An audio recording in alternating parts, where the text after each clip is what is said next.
Здравейте! Днес ще говоря за раздвоението, за нашата воля и за Божията воля. Ще говоря и ще започна от Деяния на апостолите, 27 глава, 9 и 10 стих. Ще започна с разказа за апостол Павел и пътуването му до Рим.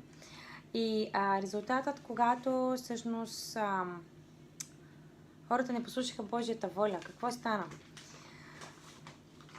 Павел ги предупреди. 27 глава, 9 стих. Но и като беше се минало много време и плуването беше вече опасно, защото и постът се беше минал, Павел ги съветваше, казвайки им: Господа, виждам, че плуването ще бъде придружено с повреда и голяма пагуба.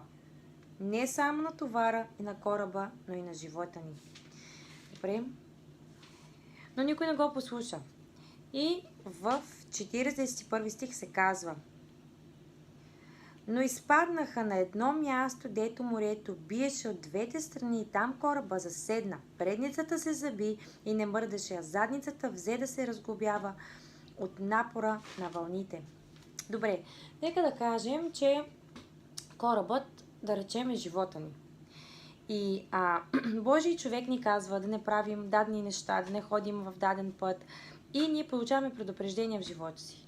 Но ние се чувстваме раздвоени и разколебани и не знаем всъщност какво да направим и кой да послушаме. Дали нашата собствена воля или да послушаме Божия пратеник, който ни говори да спрем сега, докато има време да спрем.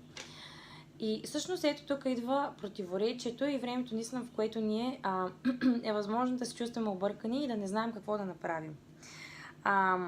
Ако ние пренебрегнем Божията воля, има опасност, и в повечето случаи всъщност така се случва. Ако изберем нашата си воля, предпочитем да слушаме и това, което ние искаме да направим, а то е в противоречие с Божията воля. И пак казвам, ако ние изберем да пренебрегнем Божията воля, има опасност кораба да заседне и да се разбие. И да се разруши до основи. И да речем, пак казвам, ако корабът е в живота ни. Сега, затова трябва да търсим Божията воля, дори когато това е противно нашия избор. Насърчавам ви с това слово. Бъдете внимателни, когато взимате решенията си и търсете винаги Божията воля в живота си. Нека Бог да ви благослови.